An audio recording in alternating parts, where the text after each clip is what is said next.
نحمده ونصلي ونسلم على رسوله الكريم أما بعد فأعوذ بالله من الشيطان الرجيم بسم الله الرحمن الرحيم ومن الذين قالوا إنا نصارى أخذنا ميثاقهم فنسوا حظا مما ذكروا به فأغرينا بينهم العداوة والبغضاء إلى يوم القيامة وسوف ينبئهم الله بما كانوا يصنعون. اور جنہوں نے دعویٰ کیا کہ ہم نصارہ ہیں ان سے ہم نے عہد لیا تو وہ ان نصیحتوں کا بڑا حصہ بھلا بیٹھے جو انہیں کی گئی تھی، تو ہم نے ان کے درمیان قیامت کے دن تک کے لیے دشمنی اور بغض ڈال دیا، اور عن قریب اللہ انہیں بتا دے گا جو کچھ وہ کرتے تھے. یہودیوں کے بعد اب اس آیت سے عیسائیوں کا تذکرہ کیا جا رہا ہے، اور ان کے بارے میں فرمایا کہ جنہوں نے دعویٰ کیا کہ ہم نصارہ یعنی اللہ کے دین کے مددگار ہیں، ان سے بھی فرمایا کہ ہم نے اللہ تعالیٰ اور اس کے رسولوں پر ایمان لانے کا عہد لیا، لیکن یہ لوگ بھی انجیل میں دی گئی نصیحتوں کا بڑا حصہ بھلا بیٹھے اور انہوں نے بھی وعدے کو توڑ دیا، عہد شکنی کی. تو فرمایا کہ ہم نے ان کے درمیان قیامت کے دن تک کے لیے دشمنی اور بغض ڈال دیا. چنانچہ حضرت قتادہ رضی اللہ تعالی عنہ نے کہا کہ جب نصارہ نے اللہ کی کتاب انجیل پر عمل کرنا ترک کیا اور رسولوں کی نافرمانی کی، فرائض ادا نہ کیے، اللہ کی حدود کی پرواہ نہ کی، تو اللہ نے ان کے درمیان عداوت ڈال دی. تو ہمیں بھی غور کرنا چاہیے کہ اگر ہم قرآن پر عمل کرنا چھوڑ دیں، ہم بھی رسولوں کی نافرمانی کریں اور فرائض ادا نہ کریں، اللہ کی حدود کی پرواہ نہ کریں، تو جیسے ان کو سزا ملی تو پھر ہمارے درمیان بھی یہ سزا آج موجود ہے. اور اس کی سزا کیا ہے؟ جس کا نتیجہ نصارہ کو یہ ملا کہ یہ فرقوں میں بٹ گئے اور ایک دوسرے کو تباہ کرنے لگے. آج ہمارا بھی یہی حال ہے. یہی قرآن کی آیت بتا رہی ہے کہ انہوں نے اللہ کے رسول کی نافرمانی کی. تو دو علماء کہتے ہیں عالمی جو عظیم جنگیں ہوئی تھی وہ ان کی تباہیاں انہی کی برکت سے ہوئی تھی. یعنی جو انہوں نے یہ کام کیا تھا کہ انجیل پر عمل چھوڑ دیا، رسولوں کی نافرمانی کی، اللہ کی حدود کو پامال کیا اور عمل کرنا چھوڑ دیا، فرائض کی پرواہ نہ کی، تو یہ جو عظیم عالمی جنگیں جو دو ہوئی ہیں، اگر آپ اس کی ہسٹری اٹھا کر پڑھیں گے تو آپ کو پتہ چل جائے گا کہ یہی وجہ آپ کو اس میں نظر آئے گی.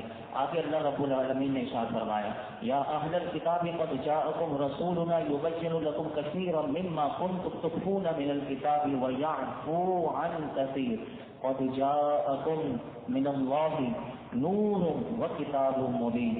اے اہل کتاب، بے شک تمہارے پاس ہمارے رسول تشریف لائے، وہ تم پر بہت سی وہ چیزیں ظاہر فرماتے ہیں جو تم نے اللہ کی کتاب سے چھپا ڈالی تھی، اور بہت سی معاف فرما دیتے ہیں.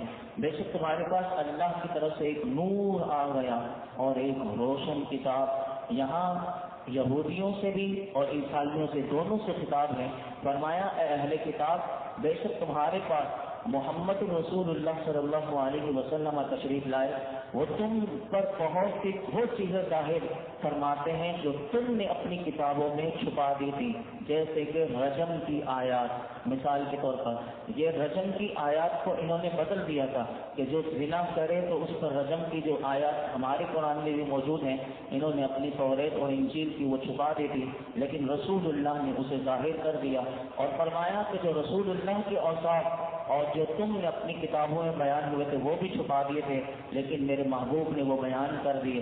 یہ رسول اللہ صلی اللہ علیہ وسلم کا معجزہ ہے کہ تمہاری چھپائی ہوئی چیزیں بیان کرنے کے ساتھ ساتھ بہت سی باتیں اللہ فرماتا ہے یہ میرے نبی جو ہیں وہ تمہیں معاف فرما دیتے ہیں، اور ان کا ذکر بھی نہیں کرتے، نہ ان پر تمہارا مواخذہ کرتے ہیں، کیونکہ فرمایا کہ اسی چیز کا میرے محبوب ذکر فرماتے ہیں کہ جس میں مصلحت ہو اور جس میں مصلحت نہ ہو، فرمایا کہ وہ سب چھپا دیتے ہیں، وہ تمہیں معاف کر دیتے ہیں. یہ میرے نبی کی بہت بڑی شان کی آیت ہے. اسی آیت میں آیا قد جاءکم من اللہ نور وکتاب مبین، کہ اس آیت میں بتایا گیا کہ نبی پاک صلی اللہ علیہ وسلم کو اللہ نے نور فرمایا کہ میرے محبوب جو ہیں وہ نور ہیں. فقی ابو لیث سمرقندی رحمۃ اللہ علیہ فرماتے ہیں کہ یہاں پر جو نور سے مراد کیا ہے، فرماتے وہو محمد صلی اللہ علیہ وسلم والقرآن، یعنی نور سے مراد محمد مصطفیٰ بھی ہے اور قرآن بھی ہے۔ تو یہ اللہ رب العالمین نے اس آیت میں ہمیں بتا دیا۔ آگے اس کتاب کے بارے میں کیا فرمایا کہ اس کتاب پر جو عمل کرے وہ پھر کیا ہوتا ہے کہ اس قرآن حکیم کے دامن سے جو وابستہ ہو جائے، تو اللہ رب العالمین نے سورہ مائدہ کی آیت نمبر 16 میں اگلی آیت میں ارشاد فرمایا یہدی بہ اللہ من اتبع رضوانہ سبل السلام وَيُخْرِجُهُم مِّنَ الظُّلُمَاتِ إِلَى النُّورِ بِإِذْنِهِ وَيَهْدِيهِمْ إِلَى صِرَاطٍ مُّسْتَقِيمٍ۔ اللہ اس کے ذریعے سے اسے سلامتی کے راستوں کی ہدایت دیتا ہے جو اللہ کی مرضی کا تابع ہو جائے، اور انہیں اپنے حکم سے تاریکیوں سے روشنی کی طرف لے جاتا ہے اور انہیں سیدھی راہ کی طرف ہدایت دیتا ہے۔ یہ قرآن کی شان اللہ نے اس آیت میں بیان کی، فرمایا کہ اللہ رب العالمین اس قرآن کے ذریعے ہدایت اسے عطا کرتا ہے کہ فرمایا کہ جو اللہ کی مرضی کے تابع اپنے آپ کو کر دیتا ہے، قرآن اسے ہدایت دے گا۔ فرمایا کہ جو جتنے نیک اعمال کرے، تمام اعمال میں اس کا مقصد یہ ہو کہ میں اللہ کی رضا حاصل کروں، فرمایا اللہ اسے ہدایت دیتا ہے۔ اور فرمایا اللہ رب العالمین اس قرآن کی برکت سے اسے کفر سے بچاتا ہے، شرک سے بچاتا ہے، اور گناہوں کی تاریکیوں سے بچا کر اسے نور ایمان کی طرف اور اعمال صالحہ کے نور میں اللہ اسے داخل کر دیتا ہے۔ یہ جو ایک تفسیر اس کی، اسی آیت میں جو بہی آیا، علماء کہتے ہیں اس کی دوسری تفسیر اس طرح ہوگی کہ بہی سے مراد میرے آقا علیہ الصلوۃ والسلام ہی مراد ہیں۔ اس اعتبار سے اس کا معنی یہ بنے گا کہ اللہ رب العالمین حضور کے ذریعے تمہیں ہدایت عطا فرماتا ہے۔ تو یہ میرے آقا علیہ الصلوۃ والسلام کی شان بھی ہے اور یہ قرآن کی شان بھی ہے۔ آگے اللہ رب العالمین نے ارشاد فرمایا لقد كفر الذين قالوا ان الله هو المسيح ابن مريم قل فمن يملك من الله شيئا ان اراد ان يهلك المسيح ابن مريم وامه ومن في الارض جميعا ولله ملك السماوات والارض وما بينهما يخلق ما يشاء والله على كل شيء قدير۔ بے شک وہ لوگ کافر ہو گئے جنہوں نے کہا اللہ ہی مسیح بن مریم ہے، تو فرما دو اگر اللہ مسیح بن مریم کو اور اس کی ماں اور تمام زمین والوں کو ہلاک کرنے کا ارادہ فرما لے تو کون ہے جو اللہ سے بچانے کی طاقت رکھتا ہے؟ اور آسمانوں اور زمین کی اور جو کچھ ان کے درمیان ہے سب کی بادشاہت اللہ ہی کے لیے ہے، وہ جو چاہتا ہے پیدا کرتا ہے اور اللہ ہر شے پر قادر ہے۔ حضرت عبداللہ بن عباس رضی اللہ عنہما فرماتے ہیں نجران کے عیسائیوں نے یہ بات کہی اور نجران کے جو نصرانی تھے ان کا فرقہ یعقوبیہ اور ملکانیہ کا یہ مذہب تھا کہ وہ حضرت عیسیٰ علیہ السلام کو اللہ بتاتے ہیں۔ آج بھی ان کا یہ عقیدہ، یعنی عیسیٰ علیہ السلام کو ہی اللہ بنا دیتے ہیں، نعوذ باللہ معاذ اللہ۔ اور وہ کیا کہتے ہیں؟ وہ یہ کہتے ہیں کہ وہ حلول کے قائل ہیں۔ حلول کسے کہتے ہیں میں پہلے بھی بتا چکا تھا، وہ یہ کہتے ہیں جیسے کہ پھول میں خوشبو ہوتی ہے، اب یہ پھول کے اندر خوشبو حلول ہوئی ہے، اسی طرح آگ کے اندر گرمی ہے، اب وہ آگ ہے بظاہر لیکن جو اس کو چھوئے گا تو اسے پتہ چلے گا کہ اس میں کتنی گرمی ہے، یعنی جلا کر رکھ دے گی۔ تو اسی طرح معاذ اللہ یہ کہتے تھے کہ عیسیٰ علیہ السلام نعوذ باللہ اللہ حلول کر گیا، یعنی اللہ عیسیٰ علیہ السلام کے اندر ہے، یہ ان کا عقیدہ تھا۔ اللہ رب العالمین نے ان کے اس عقیدے کا اس آیت میں رد کیا اور انہی سے سوال کیا اور ہمیں سمجھانے کے لیے کہ کل تمہارا بھی یہ عقیدہ گندہ نہ کر دے یہ لوگ کیسے ہیں۔ تو فرمایا اب دیکھیں اللہ رب العالمین نے ان کے اس عقیدے کا رد کیسے کیا۔ نمبر 1 یہاں پر فرمایا کہ حضرت موسیٰ علیہ السلام حضرت عیسیٰ علیہ السلام کو موت آ سکتی ہے، یہ قرآن نے کہا، اور فرمایا جسے موت آ سکتی ہے وہ خدا ہو نہیں سکتا، پہلا رد کیا۔ دوسرا رد کیا کہ آپ ماں کے شکم سے پیدا ہوئے، یہ بھی اللہ رب العالمین نے بتا دیا، بی بی مریم کے پیٹ سے پیدا ہوئے، تو فرمایا کہ جس میں یہ صفات ہوں وہ اللہ ہو نہیں سکتا۔ تیسرا رد اللہ رب العالمین نے اسی آیت سے یہ کیا کہ تمام آسمانی ہو یا زمینی ہو تمام چیزوں کا مالک اللہ ہے، اور جب ہر چیز کا رب اللہ ہے اور اس کا وہ بندہ ہے، جو بھی کائنات میں جتنی چیزیں ہیں سب اس کے بندے ہیں، فرمایا اگر کسی نے اللہ رب العالمین نے حلول کیا ہوتا تو وہ اللہ کا پھر بندہ نہ ہوتا۔ حالانکہ حضرت عیسیٰ تو خود تمہارے سامنے اس بات کا اقرار کر چکے کہ میں اللہ کا بندہ ہوں۔ جب آپ جھولے میں تھے، جب آپ کی ماں بی بی مریم آپ کو لے کر آئی اپنی قوم کے سامنے، تو اس وقت آپ کی ماں پر جب بہتان لگایا، 16ویں پارے میں آئے گا، تو اس قوم نے کہا کہ آپ اس وقت حضرت عیسیٰ کی طرف ان کی ماں نے اشارہ کر کے کہا کہ ان سے پوچھ لو، تو انہوں نے کہا اس جھولے والے بچے سے ہم کیا کلام کریں؟ تو اللہ رب العالمین نے اس وقت حضرت عیسیٰ علیہ السلام کو گویا عطا کی، تو آپ نے سب سے پہلا جو لفظ بولا تھا، تو آپ نے وہ قرآن کہتا ہے آپ نے فرمایا تھا انی عبد اللہ، کہ بے شک میں اللہ کا بندہ ہوں۔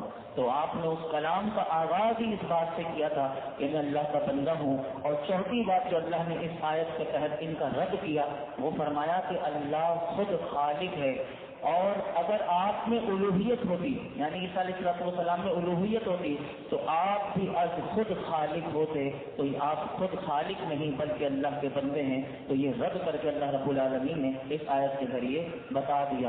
آگے ارشاد فرمایا وقالت الیہود والنصارى نحن ابناء اللہ واحباؤہ قل فلم يعذبکم بذنوبکم بل انتم بشر ممن خلق یغفر لمن یشاء ویعذب من یشاء وَلِلَّهِ مُلْكُ السَّمَاوَاتِ وَالْأَرْضِ وَمَا بَيْنَهُمَا وَإِلَيْهِ الْمَصِيرُ۔ اور یہودیوں اور عیسائیوں نے کہا ہم اللہ کے بیٹے اور اس کے پیارے ہیں۔ اے حبیب تم فرما دو اگر ایسا ہے تو پھر وہ تمہیں تمہارے گناہوں پر عذاب کیوں دیتا ہے؟ بلکہ تم بھی اس کی مخلوق میں سے عام آدمی ہو۔ وہ جسے چاہتا ہے بخش دیتا ہے اور جسے چاہتا ہے سزا دیتا ہے، اور آسمانوں اور زمین اور جو کچھ اس کے درمیان میں ہے سب کی سلطنت اللہ ہی کے لیے ہے اور اسی کی طرف پھرنا ہے۔ اس آیت مبارکہ کا شان نزول یہ ہے کہ نبی کریم صلی اللہ علیہ وسلم کے پاس اہل کتاب آئے اور انہوں نے دین کے معاملے میں آپ صلی اللہ علیہ وسلم سے گفتگو شروع کی۔ نبی کریم صلی اللہ علیہ وسلم نے انہیں اسلام کی دعوت دی اور اللہ کی نافرمانی کرنے پر اس کے عذاب کا خوف دلایا، تو وہ کہنے لگے اے محمد صلی اللہ علیہ وسلم کیا آپ ہمیں ڈراتے ہیں؟ ہم تو اللہ کے بیٹے اور اس کے پیارے ہیں۔ اللہ رب العالمین نے یہ آیت نازل کر دی۔ جب حضور نے انہیں اللہ کے عذاب سے ڈرایا تو انہوں نے کہا ہم تو اللہ کے پیارے ہیں، اس کے بیٹے ہیں۔ تو یہاں پر بتایا گیا کہ یہودیوں کے قول کا یہ مطلب تھا کہ ہم اللہ کو ایسے پیارے ہیں کہ جیسے باپ کو بیٹا جو اپنے باپ کو پیارا ہوتا ہے، اور بیٹا کتنا ہی برا کیوں نہ ہو لیکن باپ کو پھر بھی پیارا ہوتا ہے، فرمایا ہم اللہ کی بارگاہ میں ایسے ہی ہیں۔ تو یہاں پر ان کو جواب دیا گیا اور ہم سب کے لیے بھی پیغام دیا گیا اس آیت میں۔ ہمارے لیے کیا پیغام ہے؟ جیسے کہ آج کل بعض اہل بیت کا نام لے کر کہ ہم اہل بیت والے ہیں، ہم اہل بیت سے محبت کے دعوے دار ہیں، اور بعض جاہل فقیر جو ہوتے ہیں پیر بنے ہوئے وہ کہتے ہیں ہمیں اعمال کی ضرورت نہیں۔ یہ یاد رکھیے گا، یہ کہے علماء کہتے ہیں ایسا عقیدہ رکھنا یہ کفر ہے، کیونکہ قرآن کریم میں ہر جگہ ایمان کے ساتھ اعمال صالحہ کا ذکر کیا۔ کوئی یہ کہے کہ ہم اہل بیت کے محبت کے دعوے دار ہیں، ہمیں اعمال کی کوئی ضرورت نہیں، ہم بخشے بخشائے ہیں، تو یہاں پر یہ عقیدہ رکھنا یہ کفری عقیدہ ہے۔ یہ بے شک وہ نسبت بہت بڑی چیز ہے، لیکن ہر جگہ آپ کو قرآن میں یہ ملے گا کہ فرمایا کہ ایمان کے ساتھ اعمال صالحہ یہ لازمی ہے، اور یہاں پر فرمایا کہ ان کا رد کیسے کیا۔ اب دیکھیے انہوں نے جب یہ کہا نا کہ ہم اللہ کے پیارے ہیں، تو ہمیں بھی یہ سوچنا چاہیے ہمارے بھی جو لوگ کہتے ہیں کہ ہم بھی اللہ کے پیارے ہیں، اس کا جواب اسی آیت میں اللہ نے دیا۔ وہ کیا دیا؟ یہودیوں کا یہ عقیدہ تھا کہ ہم 40 دن اگر گئے بھی دوزخ میں تو 40 دن رہیں گے، کیونکہ ہم نے بچھڑے کی پوجا جو کی تھی 40 دن کی تھی، اس لیے ہم جہنم میں جائیں گے بھی تو 40 دن۔ اور اس آیت میں عیسائیوں کو کہا کہ تم اللہ کے بیٹے ہو، اللہ کے پیارے ہو، تو پھر میرے محبوب کو اللہ نے اتنا زبردست جواب دیا، کہا ان سے کہو کہ تم اللہ کے پیارے ہو تو پھر تمہیں عذاب کیوں ملے گا، چاہے 40 دن ہی تمہیں ملے گا کیوں، کیونکہ تم تو کہتے ہو کہ ہم اللہ کے پیارے ہیں۔ تو فرمایا کہ جب بیٹا اپنے باپ کو پیارا ہوتا ہے تو کوئی باپ اپنے بیٹے کو آگ میں جلنا گوارا نہیں کر سکتا، تو تمہیں جو جہنم میں اللہ بھیجے گا تو تم اللہ کے پیارے کیسے ہو گئے۔ تو ہم سب کو بھی سوچنا چاہیے کہ ہمیں کتنے ہی ہم کسی کے پیارے کیوں نہ ہو جائیں۔ اس لیے علماء کہتے ہیں اعمال سے مستغنی اپنے آپ کو کوئی یہ نہ سمجھے کہ ہم نے نمازیں کیا پڑھنی، ہمیں اللہ معاف فرما دے گا۔ بعض لوگ یہ بھی اس غوث اعظم کے قول کی غلط تشریح کرتے ہیں کہ ہم تو اگر غوث پاک کے مرید ہیں تو مرنے سے پہلے ہمیں توبہ نصیب ہو جائے گی، یہ کسے پتا ہے۔ لیکن غوث پاک نے یہ تو نہیں کہا تھا کہ صرف میرے مرید بن جانا، تم نمازیں نہ پڑھنا۔ غوث پاک کی جو تعلیمات تھی اگر اس کا ہم جائزہ لیں تو میں نے آپ کے سامنے رکھا تھا کہ آپ کی زندگی کے 3 اسٹیپ ہمیں ملتے ہیں۔ پہلا اسٹیپ پہلے دن سے، جب پیدا ہوئے پہلے دن سے 18 سال، اور 18 سال سے لے کے 51 سال، یہ 33 سال کا، اور 51 سال کی عمر سے لے کے 91 سال، یہ 40 سال کا عرصہ، یعنی یہ 3 اسٹیپ ہمیں ملتے ہیں۔ اور پہلے دن ماں کے جب پیدا ہوئے اس دن سے اللہ کی عبادت کر رہے ہیں، یعنی روزہ رکھ کے، اور دنیا سے جا رہے ہیں۔ تو میرے غوث پاک جب 40 سال جو آپ نے مدرسے میں پڑھاتے تھے، روئے زمین پر کوئی ایسا شخص نہیں کہ جس نے 13 سبجیکٹ پڑھاتا ہو، کہ صبح فجر کی نماز سے لے کے ظہر کی نماز تک آپ 13 سبجیکٹ بچوں کو پڑھایا کرتے تھے قرآن و حدیث کے، اور پھر ظہر سے عصر قرات سکھایا کرتے تھے، عصر سے مغرب دنیا بھر سے جو فتوے آتے تھے آپ اس کا، اور مغرب سے عشاء یا مغرب سے عشاء فتووں کا جواب، عصر سے مغرب ملاقات کا ٹائم، اور پھر عشاء کے بعد سے لے کے فجر تک آپ اللہ کی عبادت بھی کیا کرتے تھے، قرآن بھی پورا پڑھا کرتے تھے۔ تو یہ تو کوئی نہ سمجھے کہ ہم غوث پاک کے یقیناً ماننے والے، لیکن ان کی تعلیمات یہی ہیں کہ ہم نے عمل کرنا ہے، اپنے رب کو راضی کرنا ہے، قرآن سے رشتہ اپنا مضبوط کرنا ہے۔ اللہ رب العالمین ہم سب کو صحیح عقل اور صحیح فکر عطا فرمائے اور قرآن کا نور عطا فرمائے۔ الحمدللہ رب العالمین والصلاة والسلام علی سید الانبیاء والمرسلین وعلی آلہ واصحابہ اجمعین۔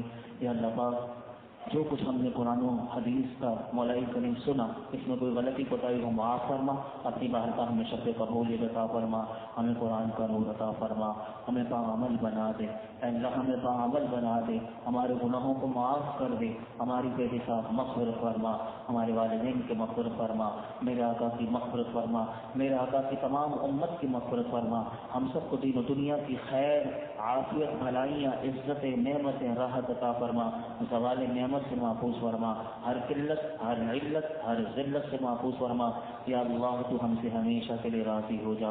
یا اللہ ہم سب پر، ہمارے گھر والوں پر، حضور کی امت پر اپنا فضل و کرم نازل فرما۔